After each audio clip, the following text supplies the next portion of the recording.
There's nobody cooler than Joe Perry with guitar on, and there still is to this day nobody cooler than Joe Perry with a guitar on. And that's what made me want to be a guitar player, was because a picture of Joe Perry. It's like you put all of your attention and all of your focus into this one thing, and then you raise your head up 15 years later.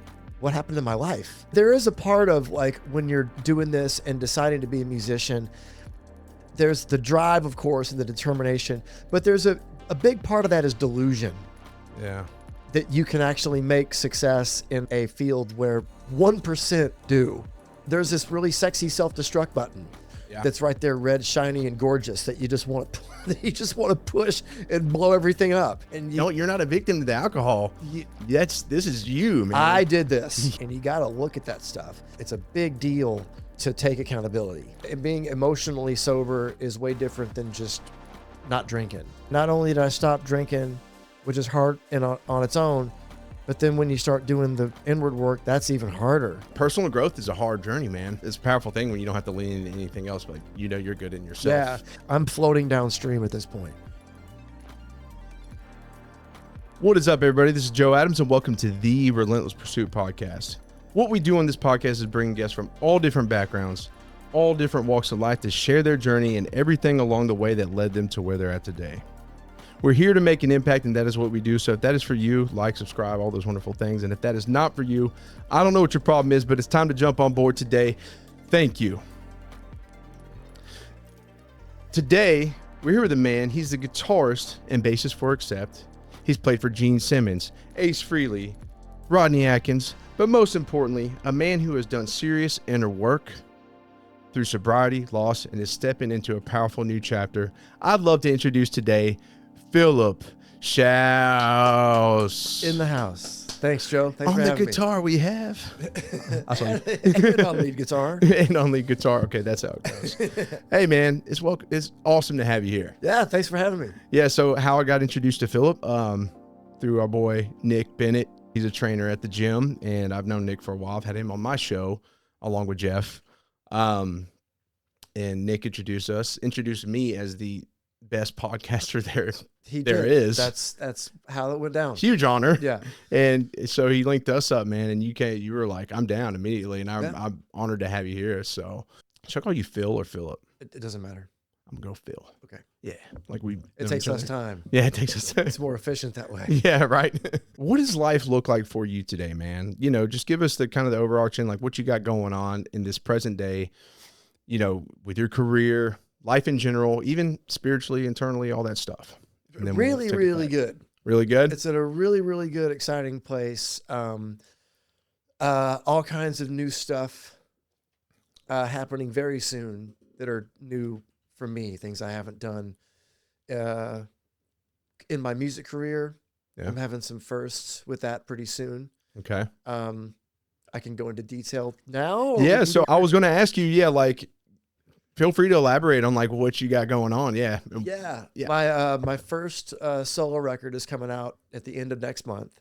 Sweet. And I've never done that before. My entire music career has been playing cover songs. Yeah. I may be playing them with the person that wrote them or sang them, but to me they're cover songs.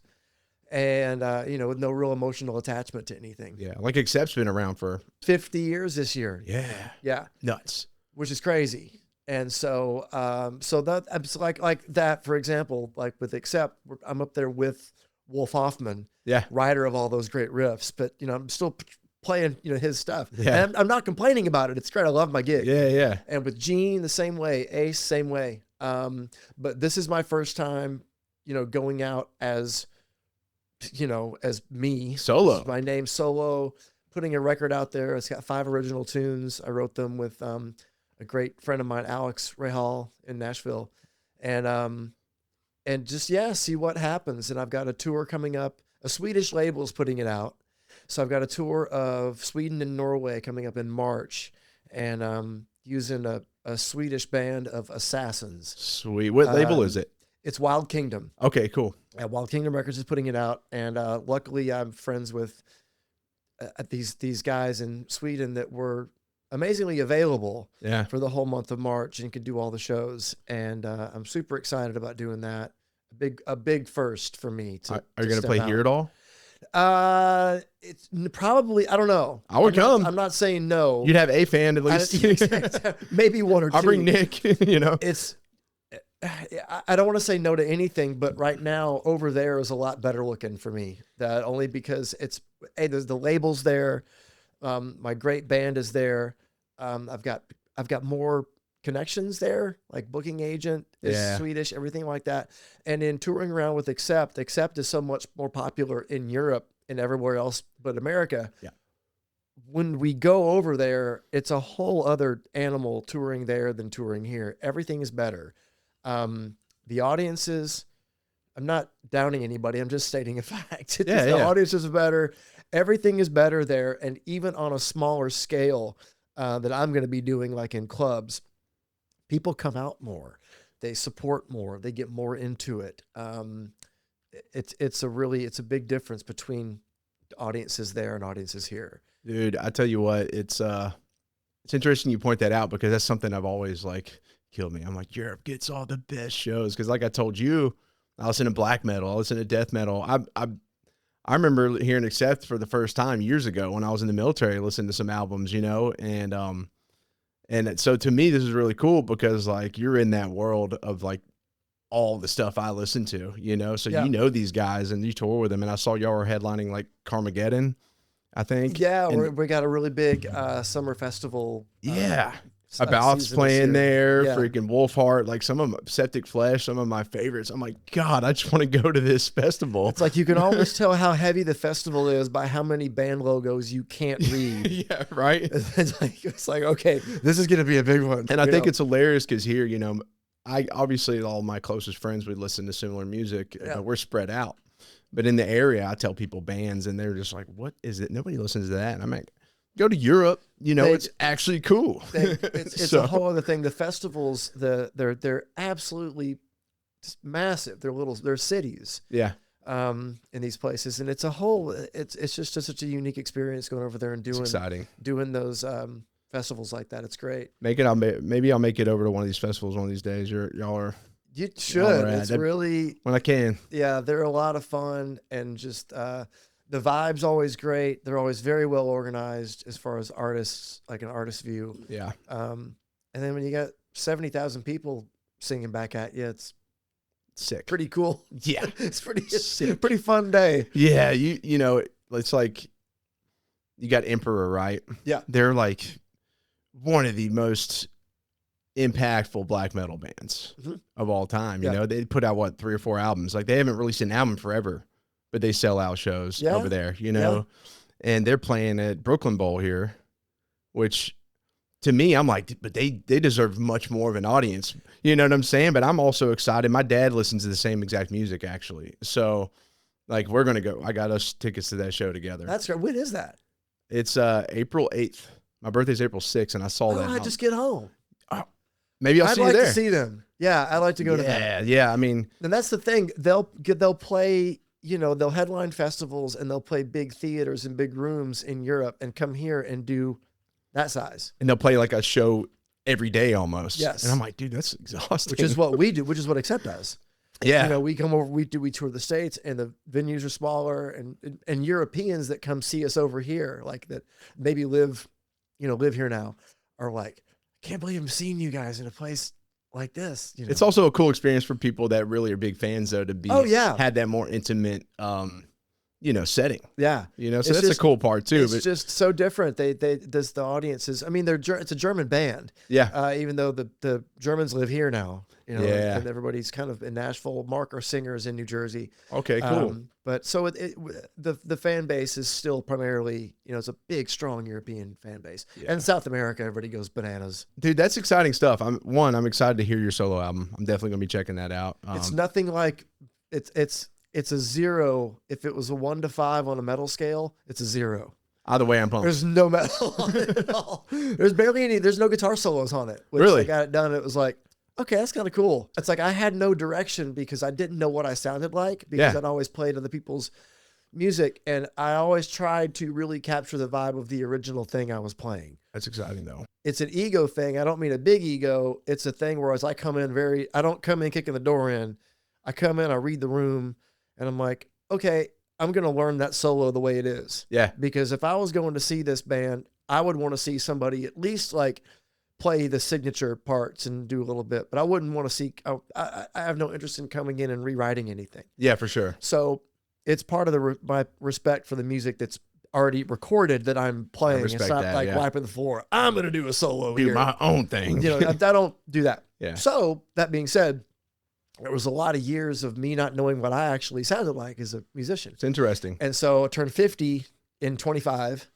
And so for a 50th birthday present to myself, I'm like, I'm going to do a record and I don't give a shit what happens to it. I don't care. Yeah. If I have to, I'll just put it up on streaming by myself. Yeah. I don't care. I want to know what I sound like. So that was the thing. And there was no direction. The only name on my producer list was Brad Jones. Okay. I'd admired that guy's work for years. And luckily he liked it and wanted to do it. And we know each other too. So it wasn't like a cold call. Yeah.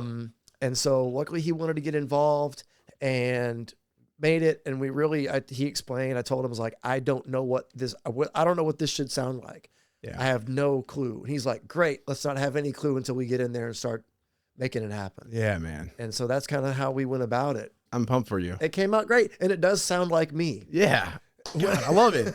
And it's such a beautiful opportunity, man. I think that's really special though. Yeah. So this is way further than I thought I would ever get with it. Like actually coming out on record and CD and a tour and things and a video and all this stuff. You know, I got my record player. I'll have to toss it in there. Yeah. So I'm already way past where I thought. So right on, man. It's going to be cool. I'm excited to see what's ahead for you. Before we dive into the, we take it back. I do want to say, Accept's like pretty heavy. What is it like, getting along with the guys from, I got to ask this because, I'm a big fan. You talk about Sweden, Norway, all that stuff. Like, obviously, there's all these bands that I listen to. You got like Marduk and Emperor, and are those guys you get to? I guess this is a pretty cool, like, just being there with all these different bands that like play such different styles of metal. Yeah, because they're all fans of Accept, especially like the European ones. They all love Accept. Yeah, because they were one of the first to kind of go really fast and heavy. Like Breaker is a song that came out in the late 70s, and that is full on. Yeah. It's quick. Yeah. And that one, and then the next big one was the Restless and Wild album. The first song on that's Fast as a Shark. Yeah. And that the thrash metal book didn't exist yet. That's chapter 1. Yeah. It's pretty insane how heavy that song is when you listen back to it in context of what was going on. So, Wolf and Accept, he's an architect of heavy metal. That's so cool. So when those other bands come around, and like Nurgle from Behemoth, I love Behemoth. I've seen them a few times. And so he'll come around, and it's always cool just being in the room, and it's like, oh wow, these guys are big fans. I also love your music too. Metallica always name checks Wolf as a big influence, and him. So all these people are, influence, and it's just fun for me to be in the room because I don't have any ownership of that stuff. But you're a part of it. It's just fun watching it and fun, getting, hey, can we get a picture? Meeting these people that I like and that are more modern. But yeah, Accept really was hugely influential. And again, for a lot of the European guys get around Wolf and they're like, oh my God, he's one of those guys. Yeah. So cool, man. I love to hear that. Now we're changing the pace a little bit. So we're going to work our way through your journey, but we got to start. Yes. Where do you hail from? Where are you from? Talk about your childhood, some early influences there, and we'll take the journey to where you're at today. I was born in Madison, Wisconsin. Okay. And Dad worked at Goodyear. Okay. And Mom was housewife. Yeah. And I have one older brother, Kevin, 13 years between us. So there was quite a large age difference. Okay. And so all of my entire music thing pretty much comes from him because I was born in 75 and he was in high school in the late 70s, a great period for rock and roll. Yeah. And so he had a pretty great record collection. And my first memories of anything music or record related was me just kind of thumbing through his record collection. And I don't know if it was because the band name starts with A or something, but Aerosmith, I was just drawn to Aerosmith. Maybe it was early, maybe they were first or something. You're like, oh, that's the first one I see. Yeah. And I remember the Draw the Line album cover, which is a cartoon, which is a drawn as a cartoon. So that was attractive. Yeah. And then Toys in the Attic. Well, there's the word toys in that one. And this is like me 3 and 4 years old. This is really early. It's cool you remember that though. Yeah. Yeah. I don't remember much about like childhood stuff. I don't have very many like totally vivid memories, but this is one of them. And he was a drummer, and it being Wisconsin, he was in a polka band. Okay, cool. And with other high school guys, and it was just like, let's put this band together. We'll get free beer and be able to drink while still in high school, and they'll hire us out because that was huge there. Big German population. So they were very popular, and they're called the Polketeers. So also at an early age, he was putting me on his drum throne in the basement because the drum set was in our place. And so I was sitting on there banging around, again at 3 or 4 years old, and was beginning to make sense of it. And he would put headphones on, and I would either, I'd play along to Aerosmith as good as I could at 4, but I was already kind of like being primed not to get into it just because I think I showed an interest. I don't think anybody was pushing me. I was just really, really drawn to that, and also drawn to Aerosmith was really great at putting lots of good photos of them in those records. And I would stare at them for hours and days and weeks and just listen on headphones to the records. And these guys look so cool. There's nobody cooler than Joe Perry with guitar on. And there still is to this day, nobody cooler than Joe Perry with a guitar on. And that was, even back then, like that's what made me want to be a guitar player, was because a picture of Joe Perry. It wasn't the, which I like the music too, but it was a picture of him. It just imprinted. Like, it's still the coolest thing I've ever seen. Yeah. And that's where it began. But then on the other like end of it, musical spectrum, like I can also remember, this is when I was 5, because in 1980, the first Superman movie came out with Christopher Reeve, and like the big budget, big one. That theme song was actually a really big hit. The dun dun dun dun dun dun dun dun. John Williams wrote it. So I had that 45 as a 5-year-old, and so I would put on black pants and a white button-up shirt, well, with help from mom, obviously, and I would put the record on, and I would air conduct an orchestra in my room. And there's photos of me doing that somewhere. I was ruined from the beginning with everything. Yeah. It's really cool though. I mean, obviously, so your brother was the biggest influence, I think, because he introduced that to you. Yep. And so I think that's really, are y'all pretty close now? Yeah, very. Yeah, sweet. Yeah. Does he play music, or he just? No, he, drums he did pick up the drums, but he sold his kit, I think, in the early 80s, and it broke my heart because it was still at our house when he was at college. Yeah. But he sold it, I think, for college money, and it was heartbreaking seeing that thing leave, because I still played. Yeah. And by age 7 or 8, I could play. I was getting better. But yeah, so we're still close, and he still has drums around because he has 2 sons, both in their 20s now, and they both play drums. That's cool. My youngest nephew, Alex, you'd love his band. Really? Full blast, like, they're called Tehome. Yeah. Tehome. Okay. Yeah, they're out of Omaha, Nebraska. Okay, I'm gonna check them out. Yeah, full on, like, I'll have to write that down at the end, so I can check them out. That's right up your alley. All right, sweet. Yeah, we'll keep that one in mind. Yeah. But there's been a lot of influence there. What do you say music meant to you at that time? That's a good question. I don't know. I never really thought about that before, about it that early. As far as ability goes, it was something that I could do and I was good at. Yeah. And I knew I was good at it like pretty early. After drums was saxophone. And that it was always just, I was always just good. Yeah. And I'm not bragging. It was just like, it came pretty easily for me. Yeah. And so that was great because I wasn't really like an athlete kid. And so this really honestly, and even before I got into like school band program, because that wasn't until like I was 10. Yeah. So I was just kind of on my own, but it gave me something. I was like, I don't know. It would always, my favorite times, I loved like being in my room with headphones on. Yeah. Just learning and being a part of something bigger that I wasn't, I was, 8, 9 years old. I wasn't really grasping that stuff yet. Yeah. It spoke to you in a way you didn't quite understand. Didn't get it, but I knew I loved it. And it made sense on as I started, singing and playing instruments, it made sense on that level to me too. I could break it apart. And it just, I always had a good ear. I could match pitch with, which I learned that other people couldn't do. Mm-hmm. And I didn't learn that, it's just kind of one of those things that I had. Hell yeah.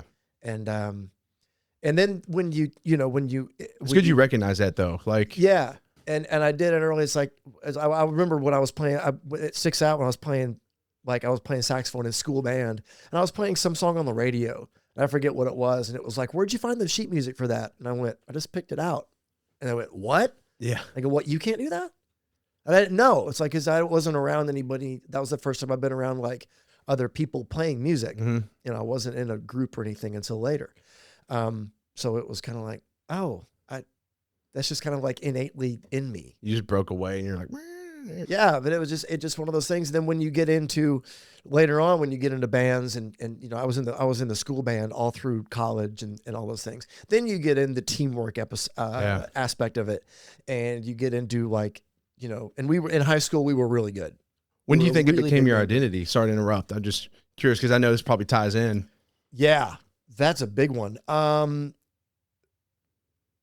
That might have been early on too, and not even knew it, but okay, this is who I am. Yeah, subconsciously. This is part of who I am, even at like 10. Yeah.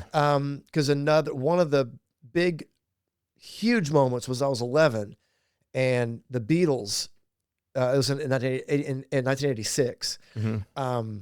The Beatles just completely blew my brains to the back wall. Like I couldn't believe what I was seeing or hearing. It was just. And and it was a weird effect. It didn't really make me want to, it didn't put a musical drive. It made me want to be just like the Beatles. Yeah.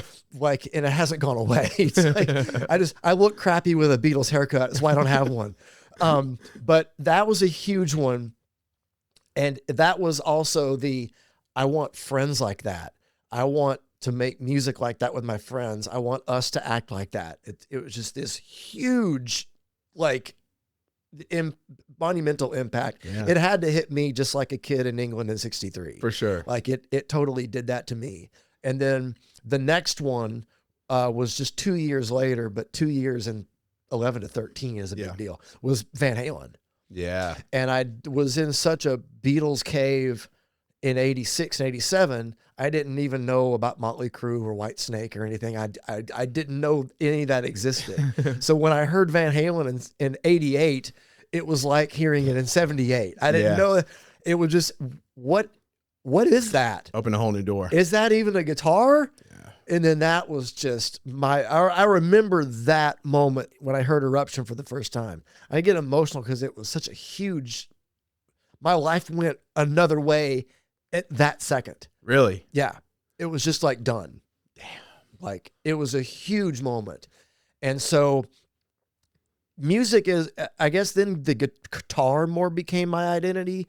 But before that, I think it was just music. Yeah. And Philip is this guy that, was into whatever, and, music's his thing. Yeah. What do you think? It's been a weird thing to try to separate myself from too, because you get people, and me too, I'll get attached to a gig, or, Philip is the guy with the Gene plays with the Kiss guys and this.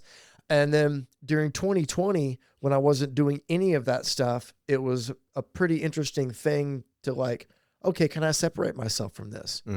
Am I my own person without that? Yeah. And in that time, I was kind of like, okay with it. Like, okay, you know, I think I'll be okay if something else doesn't happen. And then I started to realize that like this, you're more connected to this than you thought you were. Yeah. And I started to really kind of like, wow, what if I don't do this anymore? It becomes the only option. Yeah. And then it's like, is this, if something else came up for work, like if something else big, not music related, yeah, happened for me, would I be okay with, you know, putting this aside? Or is this and that's an ego connection. That's not like anything else. I'm like, would I be okay with losing it? And it's like, you have to be okay with losing it. You know what I mean? Yeah. It's a big deal. And of course, you know, that's all I've kind of like figured out all this stuff, or trying to figure out all this stuff. Like, who are you recently. without music? Yeah, exactly. But it doesn't have to be that way. I don't have to choose. Music's always going to be part of my life, whether I'm performing or writing or what. I'm always going to be a fan. Exactly. It's what you see it a lot with athletes and, you know, Olympians and athletes is a big thing. Injuries, musicians. I mean, but I see it across the board, right? You get like something becomes your identity so early on. Yep. And you lose yourself in it, which on one hand, it makes you like the best. Yes. You know, but at the same time, you know, there's no one coming in like, hey, pay attention to these other parts of yourself. Right. Pay attention to your spiritual stuff. Like, you know, what makes you you? What happens if that is stripped away? Right. Who are you then? Yeah. It's like you put all of your attention and all of your focus into this one thing, and then you raise your head up 15 years later and you're like, oh, you know, what happened to my life? You start asking yourself the hard questions. Yeah. Yeah. And it's, and maybe, and I guess it's different from everybody, but with me, I went the route of, I'm not going to have a family, because I'd seen friends of mine have families early on, and that derailed their career. Yeah. Music career. Now, that wasn't meant for them. Or it can derail their family, you know, Exactly. Or the other way around. It's like, well, I'm not going to do that, because early, like when I was younger, like early 20s, when it was like, okay, I'm going to make a go with this. Yeah. It was like, okay, I'm not going to do this. I'm not going to do that. And I did the family thing. I stuck to. Yeah. Like I don't have that. So that was always, so I did have the freedom to do, and I do have the freedom still now to go leave for 2 months at a time on tour. Yeah. And not worry about anything back home, which is fine. Yeah. You know, some people actually are smart enough to go, you know, I'm going to leave the booze and drugs alone. Yeah. You know, I didn't do that. Yeah. I didn't do Rode that train for a while. Rode that train for a damn long while. And got out pretty unscathed, you know? Yeah. Nobody died. Nobody was in an accident. No, you know, it wasn't like some Lemmy stories. Like, right. You know, that dude rode that train till the very end. He did.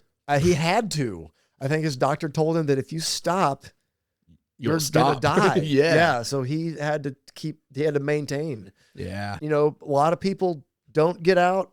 A lot of people do get out. And it's a lot more common now to meet people that have been in this thing for a while that either don't, period, or have gotten out and cleaned up. I guess at the time though, early on and, you know, going through high school, all this stuff, so given this is like, you're all in, what did success look like in your mind at that point? It was very simple. It was paying bills.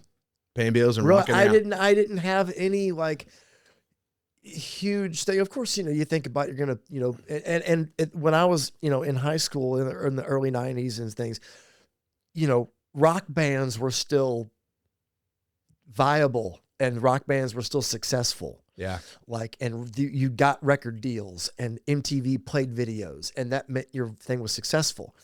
It's not like that now.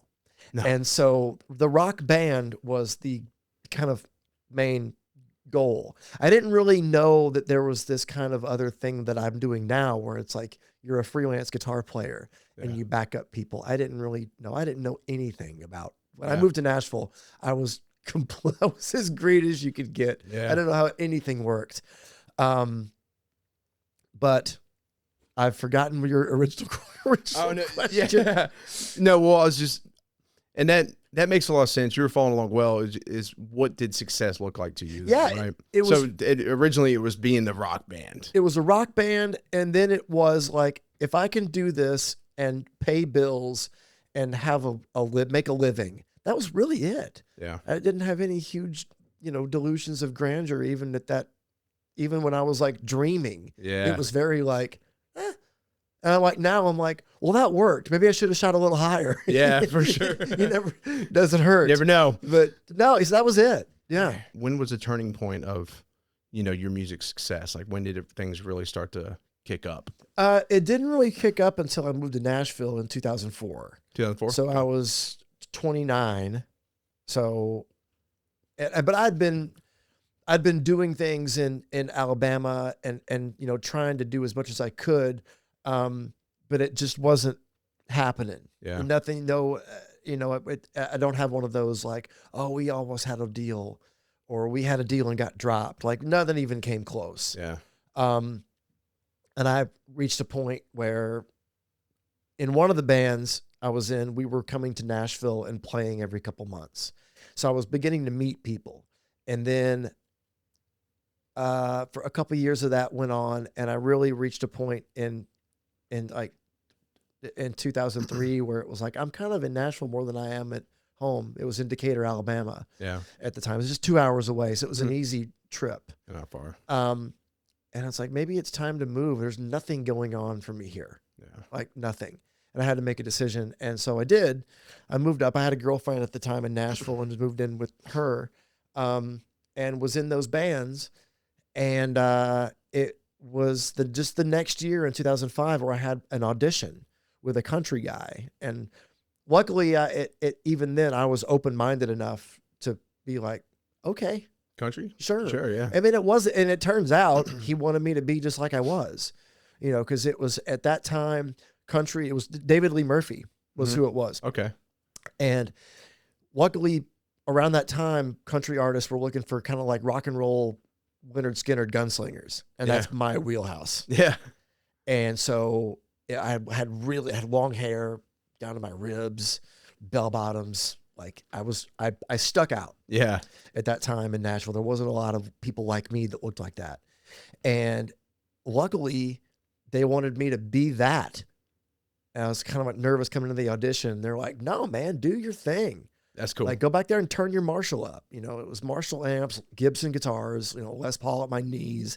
It was not what I thought it at all. And David Lee and his manager, Doug Casmus, that was the best first gig I could have had. Yeah. Because they were so behind me.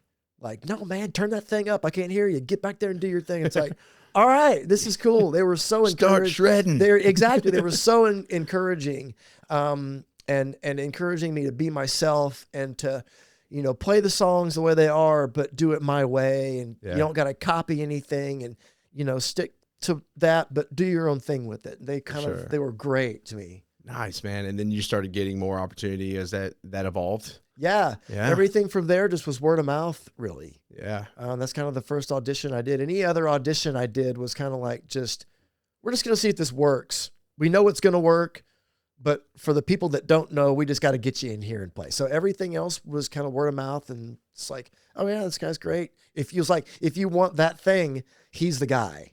Cool. And it became like that. And so I started getting, more steadier work. Yeah. You're like, yes, dude, I love that, man.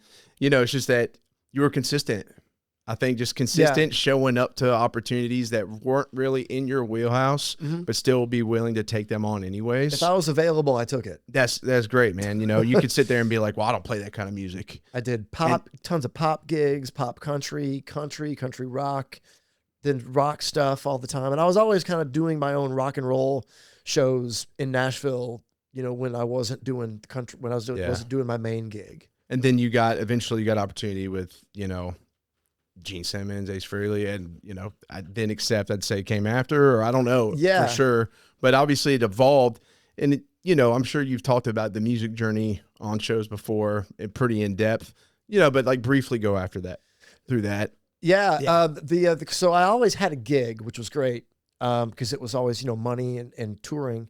But I was always doing my own stuff in town, and it was all cover shows. It was like, a metal night, we do an Aerosmith night, an Iron Maiden night. And the years of those turned into into a show called The Rock and Roll Residency, which started in 2014, and it was me and Jeremy Hasbrock, also on guitar. Me and him have done tons of stuff together, and it was me and him taking all of those cover nights that we did and making like, let's just do a show.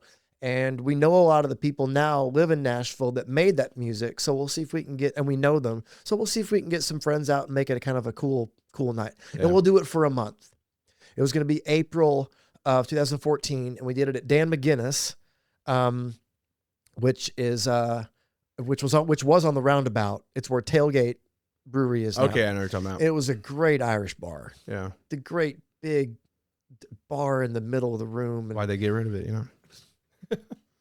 Tailgate bought it, and took every piece of vibe out of that room. Dang it! Anyway, I've never been there, but it doesn't sound cool. It's not near as cool. Man, Dan McGinnis was a wonderful place, and Quinn O'Sullivan was the owner, and he loved the idea. So they had the inside bar, which was gorgeous, and then they had the patio, which is where we played. Yeah. And we wanted to do it at not like a concert venue. So it was like a hang place. It was a 6-inch stage, PA on sticks.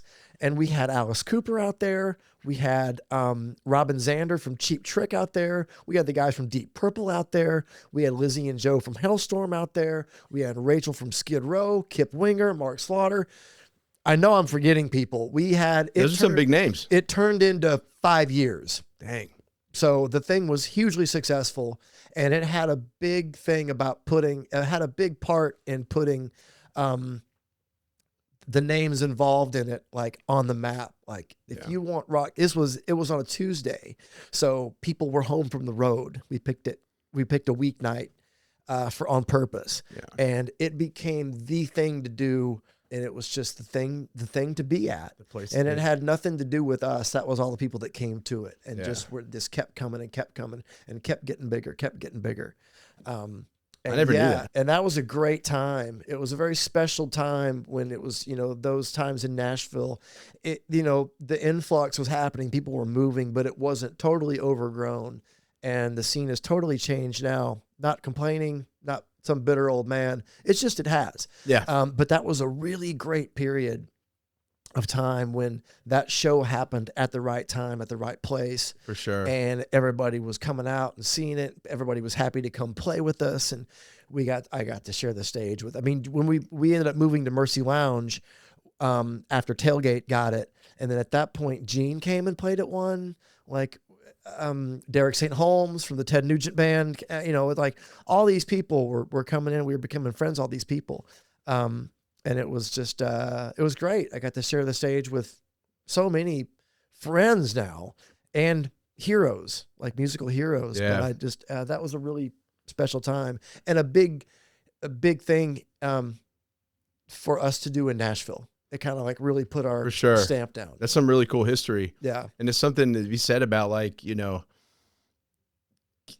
getting to share the stage and become friends with people that you once were like, oh my God, this is a God. You know what I'm saying? Yeah. And now things have evolved so much because of that consistency, you know what I'm saying? And being in the right place as well. Yep. So I think it's really cool.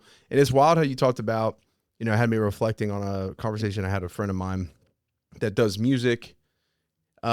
He plays everything, but he does more like his thing is he wants to make scores. Like he makes scores for movies and stuff. Yeah. And, but long story short, he started trying to do country music when he moved here. And, you were saying that these guys are like, dude, do your thing, rock out. But he said he's got like a little bit of a northern accent. So he had to sit there and practice like a country twang. And I'm like, wait, what? Like there was no acceptance. You better change to our way. It's just crazy how it's evolved. And I'm not complaining. I like some old school country guys, but I just think it's crazy how it evolved to like, you got to fit this image and this mold. But I always I don't know, eventually things just start to run together and there's no identity to anybody. Exactly. And I tried to do the writing session thing, like country writing and stuff. And I would set up with a couple things and do it. And it just wasn't like, I can't make music that I despise. Yeah. and I'm going to be very frank about it. I despise it. It's atrocious. The current state of it. It's atrocious. Yeah, I agree. I love Dwight Yoakam, you know what I'm saying? Exactly. And he had that rock star, but he had his own vibe, man. Yes. Like Dwight Yoakam's the shit, and he just did his thing, and I love that kind of It's fantastic. You cannot tell one person from another. I mean, my friends are involved in making that music, and that's great. And if I got a chance to make it, I would too. I'd play on some of those records too, absolutely. Yeah. But as far as like the creation of it and stuff, it's like I can't write stuff that I absolutely just want to puke. Yeah. That when I hear it, that's tough, man. And I tried to do that, and it didn't take very long to realize that like this is not the path for me. Hey, at least you gave it a shot. And I try, yeah. It's like you got to try it, and then I put the writing thing away for a while until like, I don't know. It's only a past couple of years when I started writing songs again to do like maybe I'll do a record. Yeah, this is the thought. And it was only like last year or the year before when that happened. Going back to doing your thing. Yeah. And then you obviously got the opportunity to tour with, like all these bigger names. I don't know how much depth because it could take a whole like thing. Yeah. And, so you obviously toured with these different guys. You played for Gene Simmons, Ace Frehley. I mean, I'm sure how those opportunities came was pretty cool. You could feel free to share that. And then obviously getting into Accept. Because I want to dive into some like more of some of the deeper layers of that. Sure. Yeah. Yeah. So yeah, the Gene gig came from Ryan Cook, who has been one of my best friends forever, along with Jeremy Asbrock, my guitar partner. So Ryan knew Gene, knew Doc McGee, Kiss's management. He was kind of in with that. So Gene had some shows coming up in 2017. That are connected like with like a comic convention. He was going to be appearing at those and doing Q&As and things like that. And they wanted him to play shows. And Gene had never done solo stuff before. Right. So he asked Ryan, because he knew Ryan was in Nashville and Ryan knew a bunch of musicians that could kind of pick up and just play. It's like, hey, can you get a band together for some shows? Ryan, Jeremy, and I are friends because of Kiss. We're cool. Massive Kiss fans. That after Van Halen, that was the next mind blower for me was Kiss. Yeah. Huge Kiss fans. And so Ryan's like, I got your band right now, actually. So that's how that happened. Gene didn't know who we were, trusted Ryan. Ryan put it together. Kiss is huge. And there we are. Yeah. And so there we are with Gene. Everybody knows Gene. Everybody knows Gene. I mean, he's been on the news, He's the news very, very, for good press or bad press, he's been in the news. Yes. And the TV show, of course, so everybody knows Gene. We were dumbfounded. I just couldn't believe I was standing there with him, and he was as cool as he was. Yeah. God, he was awesome. Treated us so great. Really cool. He was great to hang with. Honestly, treated us so well. That's awesome, man. And those were great times. And then the Ace thing came from a tour we did in Australia with Gene, and Gene brought Ace with him. Now, we weren't Ace's band, but in lieu of Ace flying his whole band and all the money and the logistics, Ace knew of us. We did a charity gig with him already with Gene. So he knew that we could play and sing all the tunes. We knew the whole catalog at that point. And so he said, hey, can I use... If you work with Ace, you do an impression of Ace. Okay. Hey, rest in peace. What a fucking loss, man. Yeah. Hey, Gene, can I use your guys instead of using my guys? You guys can all sing the tunes and play them. And so Gene said, if it's okay with them, it's okay with me. And of course, it was okay with us. Yeah. Not only did we get double paid, but it's playing with Ace too. Yeah. So we're now the band on that tour. And at the end of that tour, Ace had asked us to do the Kiss cruise with them. We were going to be booked on the Kiss cruise. It was a big cruise ship, and it was all Kiss stuff. So we did that. And at the end of that, it was kind of like, do you guys want to be my new band? Sweet. And so we're like, yeah, really cool. So that's how that happened. Was a smooth. And then Kiss was going back out on the End of the Road tour. So then Gene wasn't going to be doing any gigs for a long time. So Gene just kind of ushered the way. Like, I'm not going to be using these guys. You should, to Ace. And Ace that's how that happened. Ace liked it. Ace, we all sang. It was a great big sound, and he loved it. And we could play anything. What a cool thing. And so that was really wild. Like half of Kiss. Yeah, like it was really nuts Dude. For all of us. And doing it with my best friends. I think I saw an article pop up. I kind of like just, looked up a little bit, and it was like how 3 super fans of Kiss became like guys playing for him, pretty much. It made so much sense, it made no sense at all. Yeah. It's like, that doesn't happen. Right. But it does. It's like a dream come true. Yeah, it was. Well, that wasn't even on my vision board or whatever. Playing with half of Kiss, was pretty monumental, amazing, and it just and every I never did once take that for granted and not realize, wow, yeah, man, he's right there. There's so many people that dream of opportunities that like that don't get it, man. So you got to think about how rare that is. Yeah. And so that's a cool thing. There is a part of like when you're doing this and deciding to be a musician, there's the drive, of course, and the determination, but there's a big part of that is delusion. Yeah. That you can actually make success in a field where 1% do. Of the people that really try and set out. There's got to be this like just delusion, like this kind of almost kind of like stupid belief in yourself.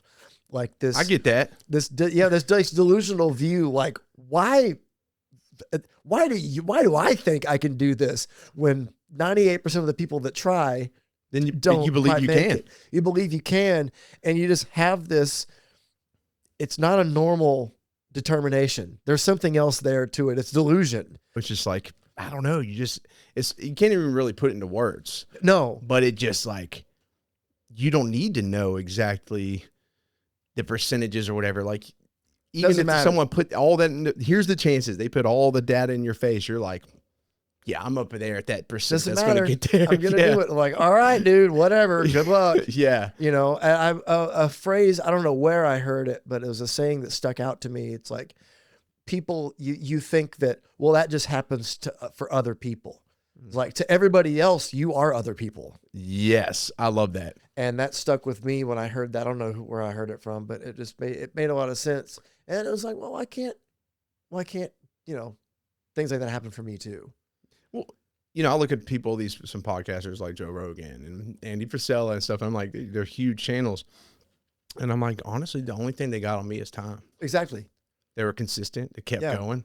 They were aggressive. He was a stand-up comedian. Yeah. And then went into commentary of MMA fights. Yeah. Just keep going. Like, you don't know where you're, like we talked about this a minute like before we started recording, like you don't know where you're headed. Yeah. Like you may have an idea, but you don't know. You probably are going to be wrong in where you think you're going to end up. Yeah. But you just have this thing. It's like, before my dad passed, this last year, a few months before he passed, we were talking and he said something that struck me. He goes, after Accept's over, it's like, you got any kind of a plan? And it was like, no, like none of this was planned. Like, Gene Simmons was part of my plan. Like Rodney Atkins playing the Grand Ole Opry is part of my plan. I'm like, no, none of it was planned. Yeah. It just happens.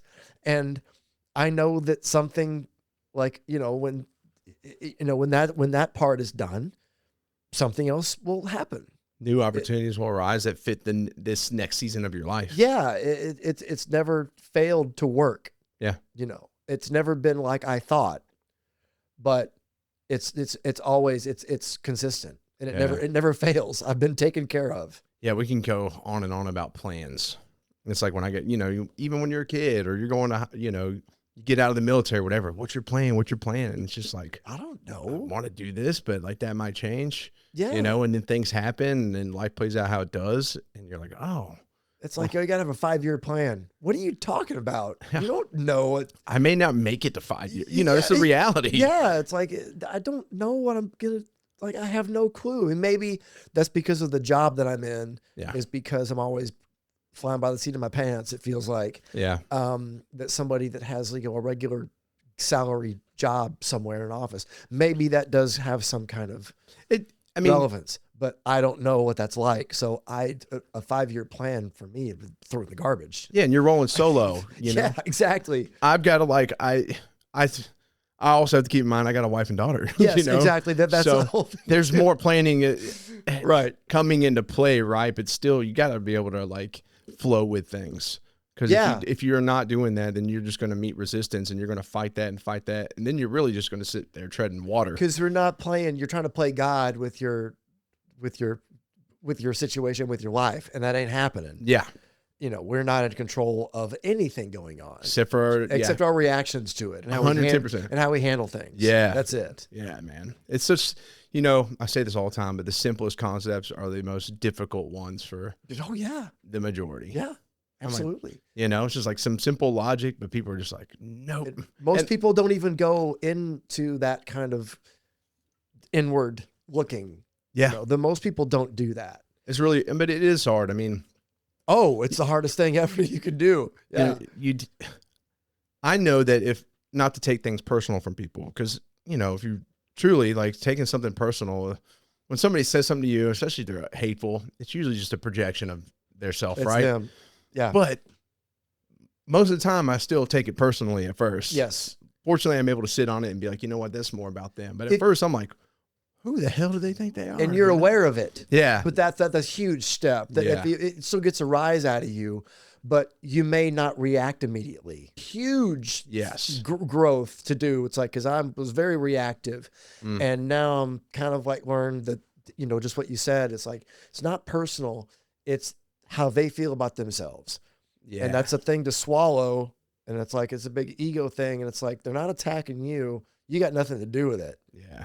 You know, this is all them and how they've been trained and how they've been brought up and raised and their view of themselves. And then through that, you're able to have a little compassion for them. Yes. You know, and that's a good thing. So, yeah.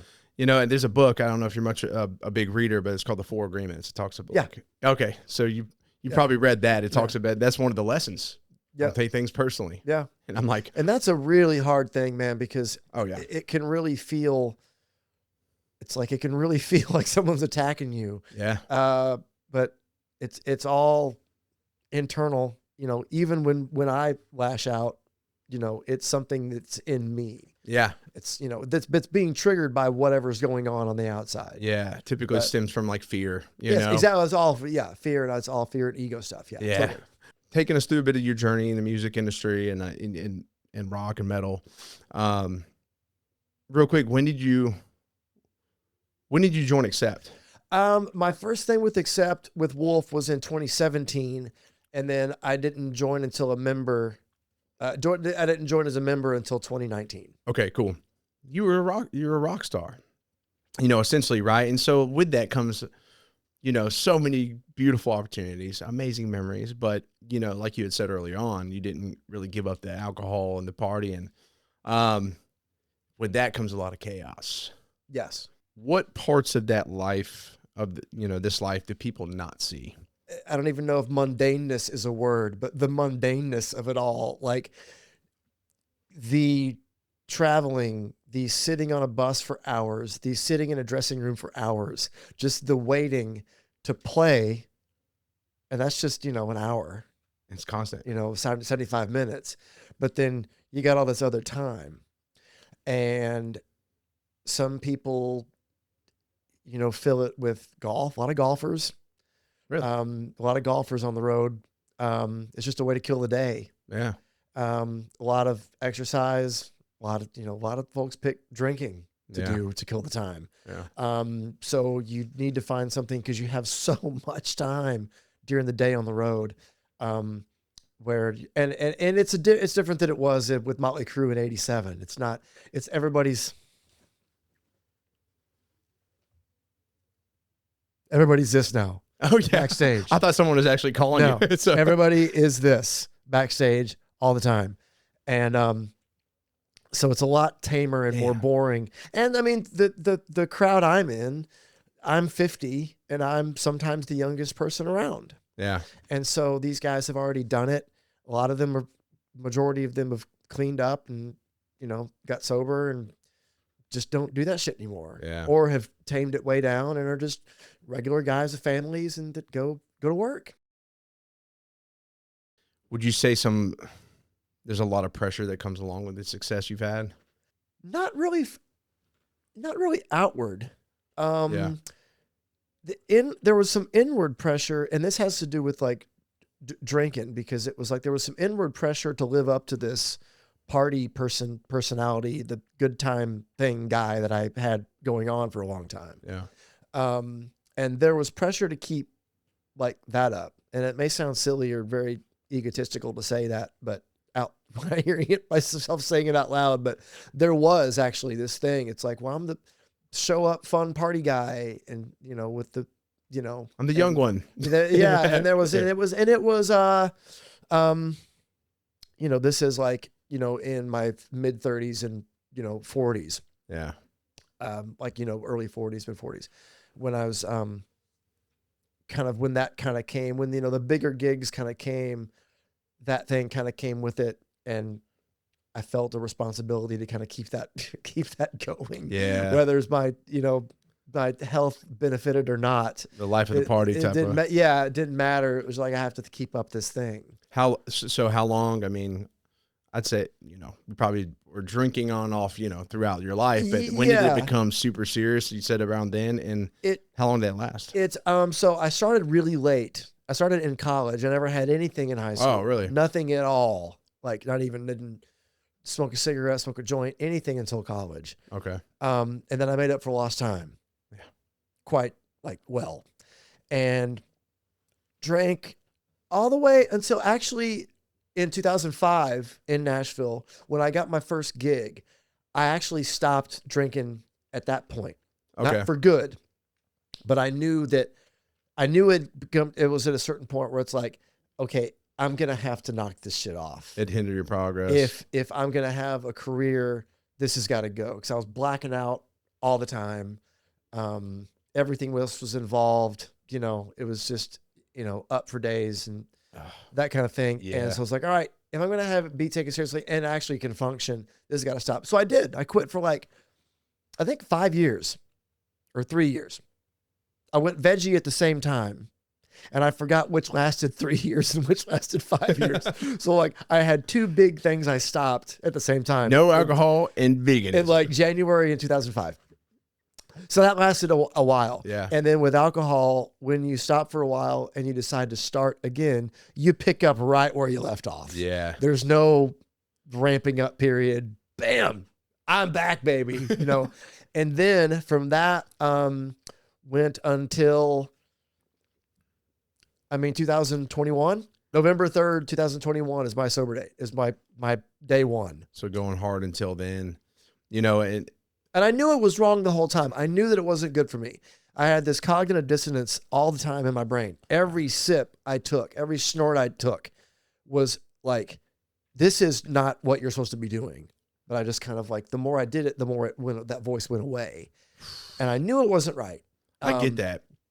But we do that. There's this really sexy self-destruct button that's right there, red, shiny, and gorgeous, that you just want to push and blow everything up that you've got going on, and it's weird.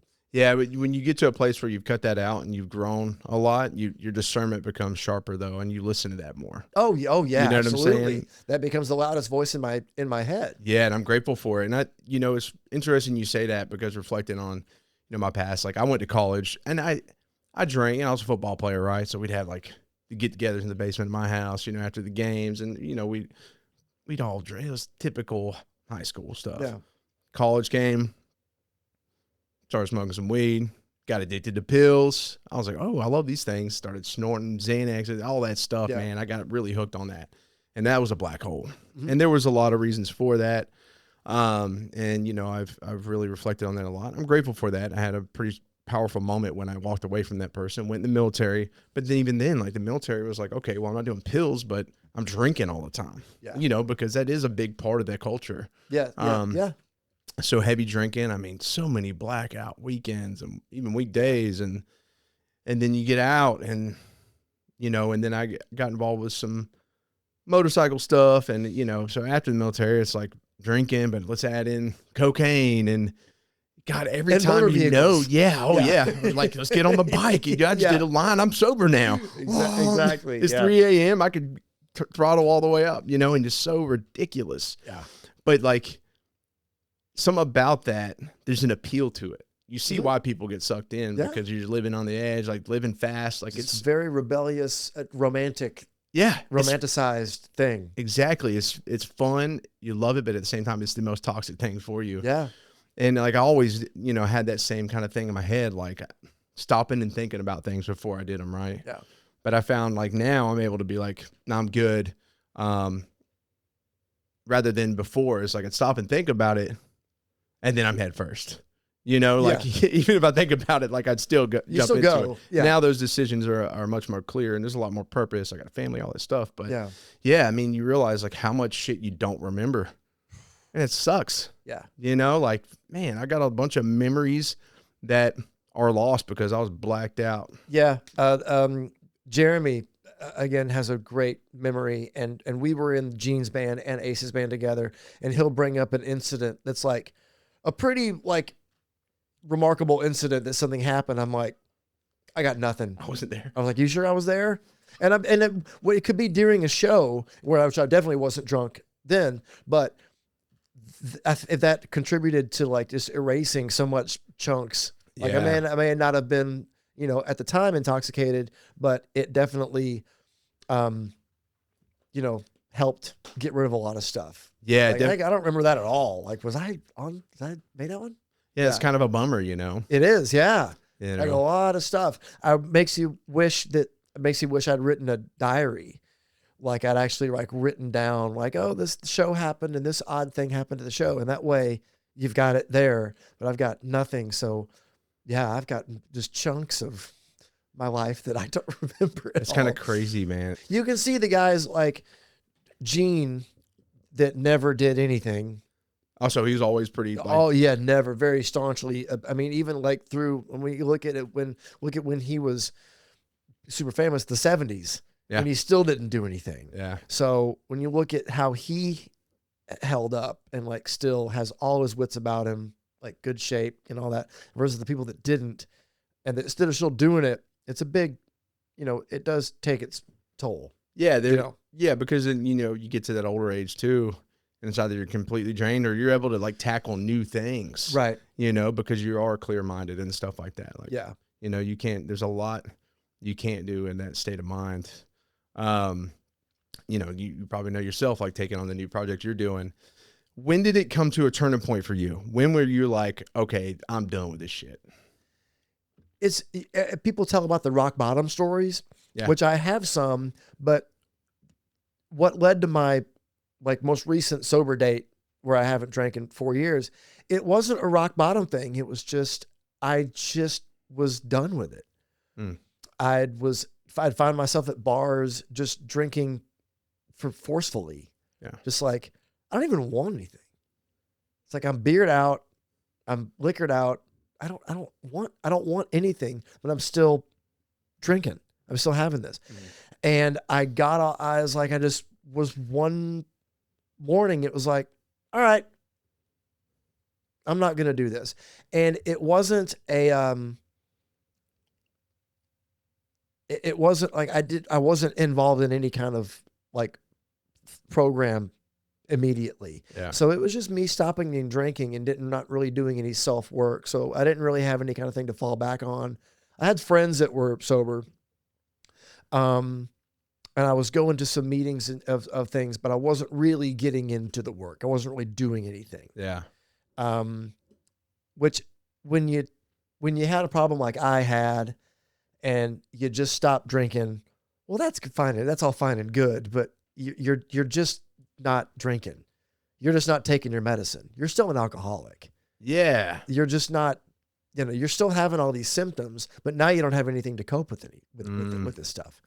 Which can be dangerous. Which is very dangerous. Yeah. And so I didn't have my next rock bottom thing was, it was like in 23.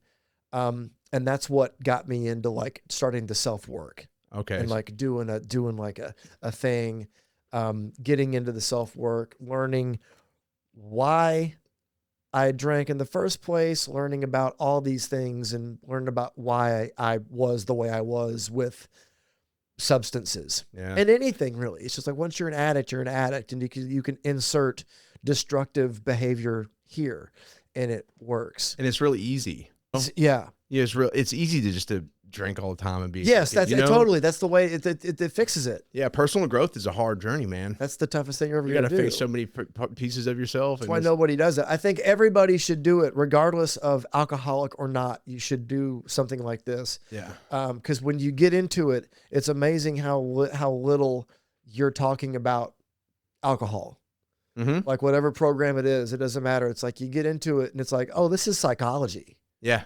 The alcohol was just a mechanism to help me. Exactly. Yeah. It's got nothing to do with that at all. It's like, it's funny when you get into it. It's amazing how you have the wrong impression of everything until you start getting into the self-work and you're like, well, this is really hard, but I can see the growth, luckily for me, I had gotten into it and had kind of an awakening very quickly.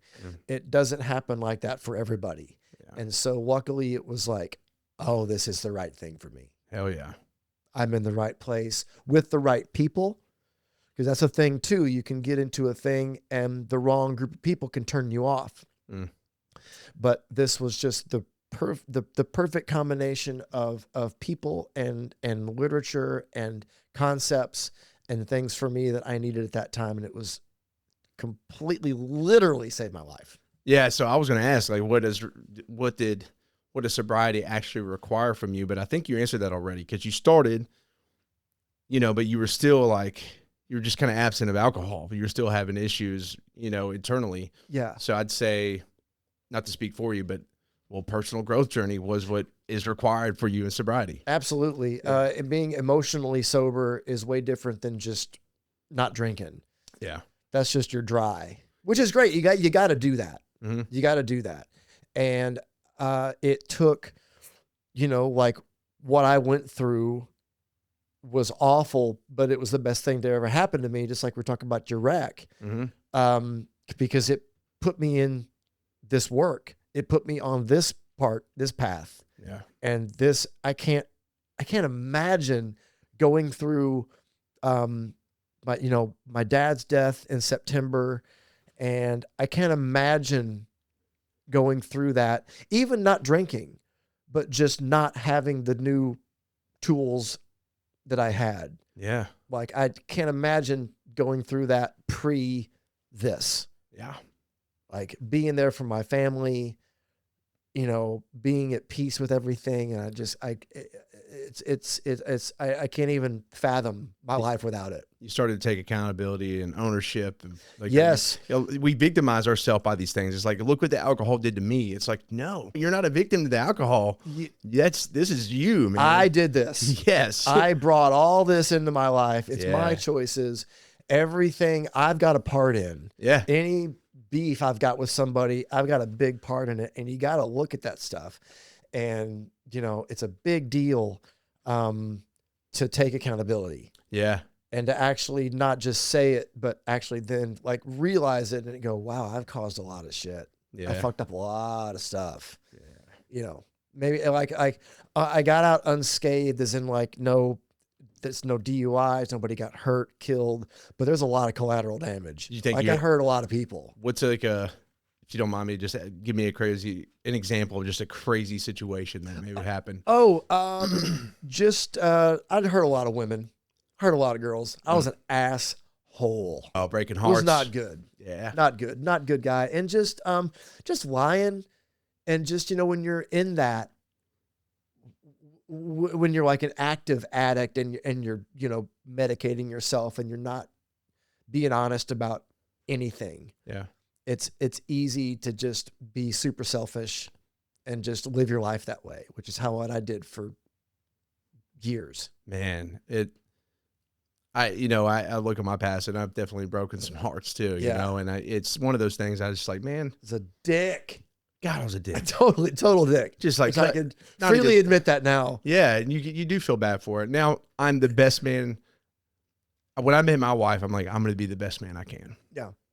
And all you can do is go from that moment forward. You can't do anything about the back. You can clean it up. You can try to clean it up and but you can't undo anything. Yeah. Who are you going forward? So right? What did you learn from that? What you got to do. You have to forgive yourself for that shit too. Yeah. Which is a big thing. I still obviously have big problems with my asshole self in past, but you have to do that. You're like, all right, I got to let this go and just not do this anymore. Yeah. You're in a place of redemption. Yeah. You know? Yeah, totally. And into that place, it's all about the actions you take moving forward. Like Yes. I've always thought like, man, things are going to come back to get me. And it's like, no, you can like relinquish that karma, right? I look at karma as like a merit-based thing. So like you can do the work to be the best and for others and serve other people, all these different things, like move forward better. Yeah. And you kind of does that make sense? Kind of fix that a little bit. Absolutely. It's what you have to look at it like that, because you can't beat yourself up over the past stuff. If you stay haunted, you're going to fuck up. It's going to drive you back into doing whatever you were doing. Yeah.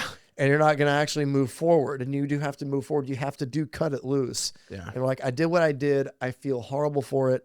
I'm sorry. And then just go on. Yeah, for sure. I do want to ask, I was thinking about, when you get in and start work, have you always worked out, or you get into it heavily like in sobriety? That was late too. Yeah. Growing up, I never thought I had any kind of athletic build.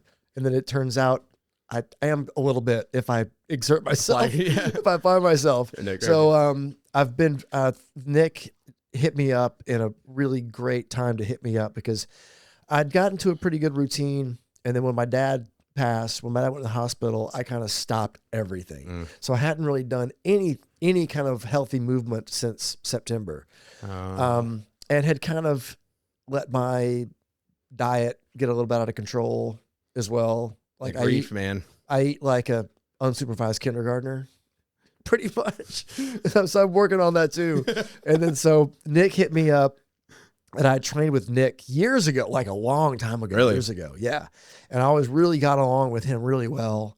And the training, it worked with him. I was seeing results. I could feel it. And when he hit me up about it again, and I thought, man, this is perfect. This is the right time to do this. So yeah, that's late, but from like the first time, like the day I met you at the gym was my first time back with Nick, and first time training in months. Really?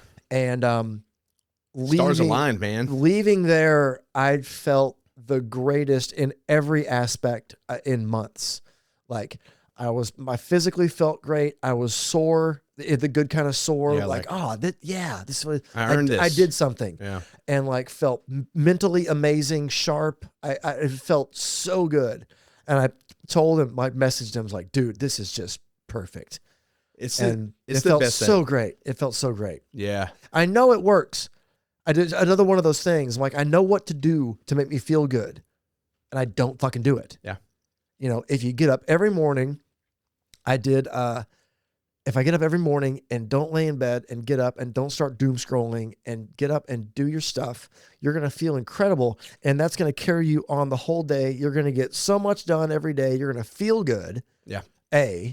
You're going to want to do everything, because I'd been in a pretty funk, after everything, and just kind of I do want to ask about that, but yeah. But yeah, I mean, because it was Dad, and then the holiday funk anyway, and it was first holiday without Dad. And so, yeah, there's a lot of stuff. The fitness stuff, man, just training in general, like physical activity, like intentional physical activity.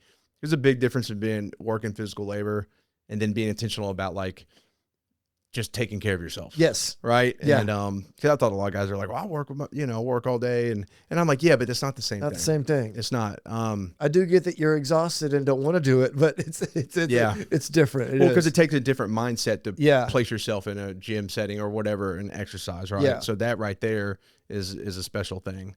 But it definitely is life changing. So I'm glad for you, man. I always tell people like, dude, that's just like such an amazing first step into progress in life. Yeah. Is like getting into exercise or training, whatever you want to call it, man. It's funny. It's like when younger, like in my 30s, I was doing yoga like all the time, and felt great and looked great because of it. Like I just felt sharp and was real flexible and didn't hurt.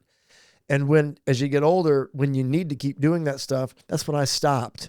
Yeah. So now, everything is hurting and everything is stiff in the morning. But this morning again was the first morning that I got up and did a little yoga before I came over here. And stick with it, man. And it was incredible from like the very beginning, and then, you go through a round of, you kind of do a few sets of the routine. After the first round of it, how much more flexible I was after that, like 7 minutes. Yeah. It was, I was like, oh, okay. Wow, amazing. This works. Yeah. You know, duh. Just do it. Just do it. You just gotta do it. Yeah, like I always have. I got to boast of my father, and my mother. You know, they're in their 60s. They both do Ironmans competitively. You know, oh, incredible. My dad did like the world championship a few years ago. You know, and this last one in Chattanooga was their last, but my dad's like, oh, I signed up for this one for my 65th birthday, and I'm like, hell yeah, you did, Dad. You know, incredible. But it inspires me. You know, I look at my grandfather; he's 87, and my dad went and saw him last weekend, and he's like doing the bike and doing some stuff, and he's moving well for 87, you know? And I'm like, hell yeah, that's awesome. That's the thing, you know? As soon as you stop, and your age is getting older in age, man. I've done. It drags you down. But I'm not at a point where I can't easily get back on. Yeah. And be back to where I was. I'm proud of you, man. Yeah. You know, truly becoming sober, you know, obviously you became sober in 2021, but it was different until you actually took the next step. Yes. What would you say with sobriety has surprised you the most? Probably how much it isn't about alcohol. Yeah. Probably when you get into it and start looking at the reasons and actually figuring out the feelings that made you turn to that in the first place. That's been the most surprising thing. What would you say some of those things are? For me, it was a lack of self-worth and self-esteem. I got my self-worth. I got any kind of adulation was required for me. Like it was all outward. I didn't have any inward voice, which I guess isn't really 100% true because I had to have some kind of inward confidence to keep doing what I was doing in music. But it was all for maybe the moment on stage. Yes, exactly. But I was getting adulation from that. I wasn't getting, you get rejected, but I was getting a lot of acceptance too. Yeah. And so that was great. But then I think the big surprise and the biggest like eye opener was that yeah, it's like you really didn't have any. You had to have somebody telling you were good for you to believe it. Yeah. Because you telling yourself wasn't enough. What other beliefs or habits maybe had to die along with that for you to make progress? I had to lose that was the ego thing. I had to lose that. Yeah. And it didn't matter. I could still be totally charming and whatever, but I still got it. Whatever. And, but it had, that was a big thing. And again, for so many years, I knew it was wrong. So when I finally stopped, like having that brain battle, I had so much brain space freed up now because I wasn't battling this thing that I was doing. It's like, I wasn't constant at odds with myself. Yeah. So I could use this power for good instead of evil now. I can, that was a big thing too. I'm sure it gave you some level of confidence as well. It did. And when you look back on it and when you've got some time under your belt a little bit and you're like, oh, I did that. And it's pretty hard. Mm-hmm. And not only did I stop drinking, which is hard on its own, but then when you start doing the inward work, that's even harder. Yeah. And that's when a lot of people will fall off and go back because it's just too tough to look at some of that stuff. Yeah. I mean, it really is. And so that does build confidence. I'm like, well, I've done this and I'm in the process of doing this new path, which I think never really ends. Yeah. What else can I do? Yeah. It's like, I've done this and my life is exponentially better for it. Yeah. And you start thinking about, good things start coming in. It's like good opportunities start presenting them for me anyway. Good opportunities will come and present themselves. And you're just like, okay, now I'm ready to handle this apparently. Yeah. This is coming in my life now. So I can handle this and bad things. It's like, I can handle my father's death. But I don't have to go drink. I don't have to go drink. I can handle all this stuff. I can take care of mom. I can get her taken care of. I can take care of the house along with my brother and his wife helping me. We can do all this stuff. And I don't have to, go drink or do a line for it. So it's great. It's crazy. It's a powerful thing when you don't have to lean into anything else, but you're good in yourself. Yeah. And it's a whole another big surprise was, relationship with my higher power. Yeah. And that was a big thing too, because of how I grew up in a very fundamental Baptist church, which totally turned me against everything, as it does. And then rock, metal music is rebellious by nature. Completely. So I was going to hell from the get-go. And so, growing up in that kind of thing, and again, at 8 years old, knowing that this is the wrong message, but having to go there. So it had the opposite effect. It totally turned me against everything, made me hate, or any kind of organized religion and Christianity and God and everything. And then atheism, but I wasn't really, because I still figured something was greater at work. Yeah. I had zero desire to get to know that. Yeah. And then in this inner work, it becomes like you do become aware of it, and you do have a relationship with a higher power, and you get to pick it. So that's really cool you say that. I have a lot of guests. It's whatever it is. Yeah. Whatever you want. What does God look like to you? I mean, I have no idea. Yeah. And that's the great thing, because you don't have to. It's not like it's a lineup and it's like, all right, Krishna, it's you and me. It's like, you don't have to understand what it is. Yeah. It got put to me in a great way. It's like, how am I supposed to understand how all this stuff works? I can't even hold a bottle of vodka in my hand without like setting my life on fire. How am I supposed to understand how this all is put together and this all works? I don't. Yeah. I just know something else is at work here. It's not me. I've got no control over anything. That's apparent. And you can just put your faith in it, and you don't even have to understand or know what it is. And that's the cool thing about it. You don't have to put a name on it or a face to it or a label. It can be whatever. Most of my guests are Christian. My family, my wife's Christian. Like, most people I know locally, we live in Tennessee too. Yeah. We're in the belt. When I say I'm pagan, they're like, oh my gosh. Like, what Hollywood and but they don't even really know what it is. Yeah. And to me, it's like, and I've been good at communicating. I'm very bold about it. Yeah. And I'll keep this brief. And my brothers and I, like, we honored like our ancestral gods. Like we reconnect at the fire that was once spoken around. And it diverted at some point, but we want to keep that alive. That means something to us. And we get together for ritual weekend out in the woods somewhere. Yeah. And it's a beautiful thing, man. And it's like something so powerful that speaks to me so deeply, and there's a reason for it to me. So I think the same truths are across all these books. Across all of them. Look in the Vedic scriptures, look in the Germanic teachings, look in the Bible. It's the same truths. It's the same stories. It's about the way you walk. Yes. The actions of which you live your life by. Yeah. It's the same thing. It's just different faces and different names in the stories to make it resonate with where those originated. And I think the message has been misinterpreted.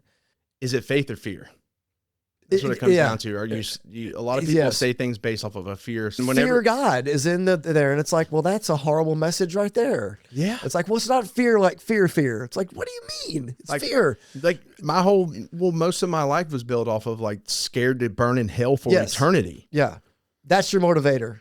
I'm like, wait, once I eliminate that one concept there, everything changed. Everything changes. There's so many other layers to it, man. So I feel you on all this. Yeah. And that was a very liberating thing to actually like, because when I mentioned earlier, I had when I started the self-work, I had like an awakening pretty early, and I felt, God's presence, whatever that is. I felt the higher power's presence completely. Yeah. And that was like, well, okay, this is great. I'm in the right spot.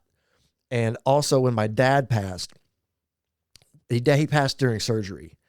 And while we were sitting in the hospital waiting room with the doctor, the surgeon telling us this, the best way I can describe it is I felt the hand of God. Everything was calm. You're getting the worst news imaginable, and I just felt this calm and this peace over everything. There was no like hysterical, my family isn't like that anyway, but there was none of this chaos, hysterical thing. It was just like, this hand over us. Yeah. And it never left. And everything that needed to happen happened. Like, as if you've had had a parent pass, there's a lot of stuff you got to do. Yeah. Luckily, my dad planned for literally everything he could have planned for. So a lot of the work was already done, but me and my brother were still like going around crazy, getting things done. And we're like, can you imagine if he didn't completely help us out here? Because it was like he left a list of things to do. He left how to get the life insurance stuff. He left how to get the pension. He left everything, like typed out instructions. Yeah. And it's like, it was so much, that was such a gift that he did that. Yeah. So it's still like we're just kind of doing a to-do list for him. Yeah. But there was, knock this out real quick. Yeah, there was still so much to do. But I did not stress one time. I was oddly at peace with everything, with how it happened. A lot of it to do. A lot of it has to do, I think, with your relationship with the person. Yeah. Ours was awesome. Yeah. And he had got to see me, not drinking for a while, but like actually like making my life better and sober and like handling a lot of things with him and mom that I needed to say just months before he passed. Yeah. So he got to see some beautiful stuff. And it couldn't have happened. Like, it couldn't have been like, I don't want to say better, but our relationship couldn't have been any better. It's amazing. And that has a lot to do with how at peace I am, because there was nothing left unsaid. There's nothing left undone. Everything I had wanted to say to them, to apologize and to do, had been done. Yeah. And we had so much, and I went home a lot. Like, they were just 2 hours away from Nashville. So I got to spend a lot of time, quality time, just being there and being present. It was amazing. And that's, I think, one reason. I think it's the main reason. Because if that would have happened and something isn't left, if something isn't done on the person that's surviving his part, that's going to bug you. Oh yeah, you carry that's going to eat at you. You carry that. I have none of that. Yeah, which is God, is incredible. That's beautiful, man. You know, that's got a lot to do with it. Yeah. But yeah, everything fell into place. We got mom in assisted living. My brother found the right place. That all fell together fine. The house sold in a month and a half. So I really did just kind of leave it to happen, and everything was taken care of. Man, and it's because that presence you felt was tremendous too. It was real. I mean, it was real. Yeah. Like, completely real. And I was aware of it when it was happening too, because I'm sitting there going like, all right, I'm hearing this horrible news, but I'm at peace. Yeah. And I was going to ask, like, how did your father's loss impact you? But you've said a lot of, that ties in with that. Yeah. You go back and, I mean, his life was totally different than mine. Yeah. Like, born, right in 39, right after the Great Depression. So his upbringing was quite different than mine was. He worked harder than anybody I've ever known.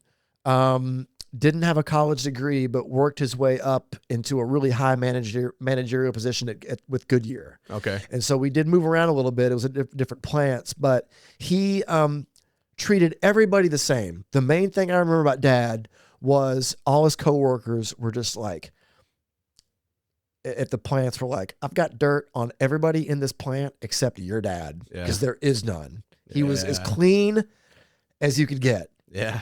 And he treated everybody the same way. He treated the janitors to the plant manager the exact same. That's cool. And because that's the way he like, that's all for him. Like, he just was, kind of a man of the people, and he what you saw was what you got. There was no pretense. Yeah. Like when you met my dad, it was him. He wasn't putting himself on for different crowds of people. Yeah. You know, wasn't putting a mask on or anything. It was him. He was genuine. Yes, know? absolutely. Yeah. That's really cool, man. Yeah. And obviously, you know, from what you said, you already kind of touched on this, like navigating that sober, was probably better. I mean, 100%. I can't imagine another way. I can't imagine like even dry, not drinking, but not having done the work. Yeah. Just completely different situation. If you could say something to your dad right now, what would you say? Thank you. Yeah. Oh yeah. Which I did. So that was good. But yeah, just again, like you said, nothing was unsaid. Yeah. So what did that season, I guess, with going through that, what does that taught you about presence? It's tell people you love them when you can. Mm-hmm. And if you've got something to say it, you know? Yeah. You know, it was like with my dad's surgery, he was 86 and it was a heart procedure. So it was risky going into it. Yeah. But you know, they always tell you before surgery, it's like, now there's a chance. And you go like, yeah, whatever. Well, there's a chance. Yeah. You know, we found that out. Yeah. They might not get wheeled back down. Yeah. You know, that's just the honest truth. And, but it wasn't like a total, you know, it wasn't like in the clear. I can't believe this happened. It's like, okay, it was really risky. Okay. So, but you still, you know, it's still, you don't expect it, but it's still in the back of your mind, but you know, you're prepared for it, but like no one's not really. More of a mental thing, but emotionally you're just like, you don't know what it's going to feel like until it happens. Exactly. Y'all had a beautiful relationship. You know, your family sounds like they're real close, and I'm blessed to have something like that. I wouldn't have thought it would have been this peaceful. Yeah. I'm surprised by that. Like, I'm not okay with it, and it isn't awesome, but I'm totally like, I'm at peace with everything. Yeah. It's like it happened. It happens. It's what's supposed to happen. Yeah.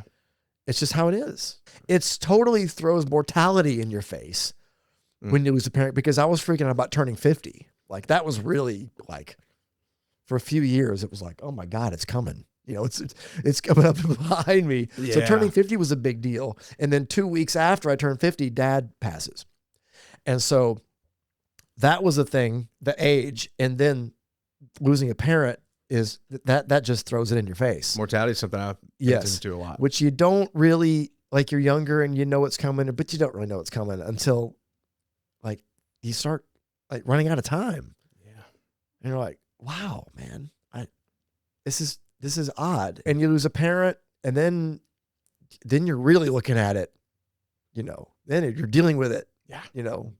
Yeah, I started reflecting on a lot after my accident, of course, you know. Right? Yeah, sure. Right there, the veil, you know, and then now, like, I got a graft on my aorta, you know, I've got higher blood pressure, so I'm like really trying to keep that down. Obviously, I deal with a lot of stress, and it's like, well, I don't want to have a heart attack, you know, and like, you've probably heard this when people are like, you know, when the Lord's ready to take me, I'm good, and I'm like, dude, what's wrong with wanting to be here as long as I fucking exactly. Hey, listen, if I got eternity, like, let me maximize this time. I want to be here for my wife and daughter for as long as I can. Yeah, man. Hey, right. Yeah. Lord, hold off. Like, let me do some work, man. I've got purpose. I've got to be present for my family and the people that matter in my life. Let me maximize that. Let me impact other souls. Yeah. For as long as I can. You know, that's my whole thing. Yeah. I think it is it's a difference because I've been on the wanting to die section. I've been there, and I think it is being a thing like wanting to die and just being okay. It's like, okay, well, whatever. Yeah. You know, if it's my time, it's my time. Yeah. But I'm not really there right now because of all the, you know, I've got some cool things happening. Yeah. I'm hoping I get to hang around for a few more years and experience some of these, hopefully, fruits. If this is all we get, like, we got, like, why not want to maximize it? Yeah, right. You know? Exactly. I mean, there's a reason we're here. So last little bit, man, you know, we talked about your family, you know, the loss there. We talked about a lot of your journey, man. I mean, I've really had a killer time today. Me too, man. Thank you. Yeah, of course, man. Thanks for taking the time. Now I want to dive in to this next chapter of your life. You talked about some things that are coming. You talked about your album early on. What else is coming to play, and what excites you about this next chapter? So I'm also another link to Sweden. I'm part owner in a non-alcoholic beer company that's brewed in Sweden, and my two partners are Swedish, and it's only available. The name of it is Rock and Roll. Yeah. Rock and Roll for us, for Westerners. for Americans. And it's only available in Sweden right now, but we just got a massive opportunity to bring it over to the States. Nice. So that's extremely exciting. It should be this year. Hopefully not too long. But yeah, really, really good opportunity. And the cool thing is the opportunity came from a friend of mine that I've known for years. I just kind of had forgotten that he was in this kind of, beverage world distribution, food distribution world. And he actually had read an interview that I'd done recently about Ace Frehley's passing and talked about my dad in there too. And the last paragraph was, Shouse is also co-owner of Rock and Roll Beer in Sweden. And so he hit me up and for condolences and said, so what's up with this beer company? And just the more we talked, the more he was all in. Is it doing pretty well there? It's very slow there. It's only been out for a year. Yeah. And my two partners in Sweden, Jesper Lindgren and Robert Anderson, Robert has been literally carrying the beer into locations. Like, it is grassroots of grassroots. Putting in the footwork. He's totally done. He's done an amazing job. Robert is kind of the craft beer king of Sweden. He has these big craft beer festivals all over the country.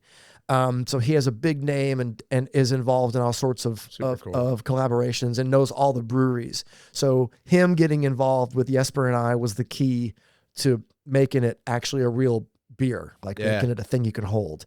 And so, it's slow there. And we know it's good. It tastes great. People love the design of the can. It looks great. It stands out. So we know we have a really good thing to sell. I think it's awesome. We just need the exposure and to get out in front of people and to get on shelves and be advertised. Y'all need a guy in the States to put it out there. Yes. I'll have a can of rock and roll right there. Yeah, I'm just saying. Which I don't have any. Everything I sent to the guy in America to give samples. But yeah. What's cool about it too is that people are more sober. But people do enjoy beer. They just don't want to feel the effects of it. Yep. Non-alcoholic, I know from distributors have told me that they're selling more non-alcoholic beer than they are beer now. Yeah, so I think that's a really cool thing. You doing that because it's like it's coming into a time that is like separating itself from that culture. Yeah. Except for Nashville. It's a drinking town with a music problem. Yeah, right. And for me, this whole thing, it hasn't been some like sobriety crusade with the NA beer. It's very separate. I just like the fact that now NA beer tastes really good. It was swill for decades in America. Germany's been making great NA beer for centuries. Really? Yeah. And it's been a whole other thing over there. Yeah. But here it was only like O'Doul's and Coors Cutter, and those are garbage. Yeah. And so now that you can have like an IPA I can have an IPA that tastes like an IPA, but I won't set my life on fire. Yeah. That's a great thing for me personally. I'm not trying to like make some kind of, thing about it with sobriety. It's very separate for me. This is a business and it's not even related to that part of my life. Yeah, I think it's really cool. And you're kind of like, I don't know of a lot, but I think this is the early stages of that. Since 2020, it's just the whole NA field just completely skyrocketed. Yeah. And people were drinking less and looking for alternates. Even, I'm going after people that drink. I don't care if you don't drink. It's like my demographic is adults that drink beverages. Yeah. And that's that's my like target audience, I'm excited. Whether they drink alcohol or not for me is irrelevant. I want to it's good. Give it it's good. Yeah. Rock and roll. I'll be drinking them on here. It's the Swedish way. For sure. Yeah. Oh yeah, man. That's a very exciting opportunity, man. And it's really cool because you're at a point in your life at 50. There's been a lot of changes, and I think it's fascinating knowing like your journey through music, obviously through drinking and becoming sober, the loss of your father, but there also how present that relationship was, and just, a lot of beautiful things coming at once. It's such a pivotal point in your life. 50 is a big deal, right? Yeah. And there's these new things on the horizon, like your album and this non-alcoholic beer. I think it's really cool. And it kind of comes in full circle because you know, at the beginning you talked about like how interesting it is just to do your own thing with music. Mm-hmm. And, you know, I'd say with the beer, the non-alcoholic beer too, like, I guess what's it like having this kind of creative freedom at this point in your life? Yeah, it's great. Yeah. It's all a learning experience because this is all new stuff. It's all new territory. But I mean, everything is new territory really. But this is like, you know, I've done music in one way and now I'm doing it another way. Yeah, man. And then with the business, you know, can actually really, really take off. And that could be a very successful thing too. So yeah, it's all, you know, where Philip hasn't gone before, to quote, you know, Captain Kirk. Man, I'm so pumped for you. Sounds like you're in a beautiful place. And I'm just so honored that you came in to share your story. Thanks for having me, man. I'm glad we met at the gym. Likewise. Yeah. I do got a final question. Yes. It's the most important question of my show. Was it how much I bench? That is the question. You know, people are like, man, benching, you get away from that, you get hurt. And I'm like, yeah, but people only ask how much you bench. Yeah, exactly. So you got to maintain something. But Phil, what is your relentless pursuit? Probably peace and happiness. Hell yeah, man. Yeah, it is now. Yeah. And you're coming into that. Yeah. You know, feels like it. Everything feels good. It's all falling in. Things are just falling into place. I'm floating downstream at this point. Oh, I'm not, you know, I'm not paddling up. I'm not being a salmon and going upstream anymore. I'm just like floating along. I'm doing the work, but there's a difference between laziness and letting things happen and taking opportunities. You're going downstream with the oar. Yes. Rather than without it, right? You're not tumbling. Yes, I'm not tumbling. Yeah. Yes. I know. Yeah, man, that's really cool. Yeah. You know, and I know you're going to find that, man. I truly believe in you. And as you keep focusing on that growth of yourself, you're going to keep ripping off those masks and just become more authentic, and that peace and joy comes along with it, man. So I'm excited for you, man. Last thing, how can people support you? You know, where could we find you? Where can we support your music and your beer, all that stuff? Like, where could people? I'm on Facebook. It's Philip Shouse. You know, you'll see it in the caption on the show. I'm on Instagram as well. And the record is out at the end of February, and my tour of Scandinavia is in March. But you can find out about all that on my Instagram and Facebook pages. Oh yeah. And I don't have a YouTube right now, but I may start one, but I don't know. That's one more thing to do. So I don't know. Can help you out. I know a guy. I'm a pro. I got you. Yeah. We'll talk later. Yeah. We'll keep this off camera. But yeah. For now, it's Instagram and Facebook, and everything's on there. Hell yeah, man. Well, pleasure having you, man. I'm really grateful. Thank you very, very much, Joe. Appreciate it. Thank you. Sir, thank you. Appreciate it. All right, guys, check them out. Till next time. One of the biggest lessons that I've learned in this show, and honestly in life, is that healing doesn't live in just one lane.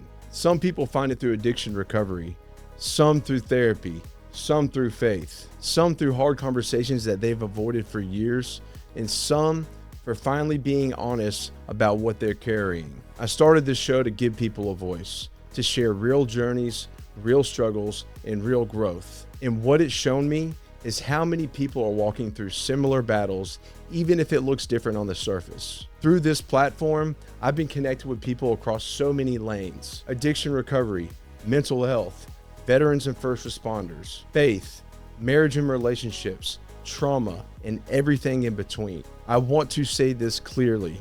If you're listening right now and you're struggling, please reach out. You don't need to know exactly what you need. You don't need the right words. You don't have to even know exactly where to start, but through my network, I'll do everything I can to get you connected with the right person in the right lane for where you are. That's what this show is about. Real stories, real connection, and reminding people that there is a way forward.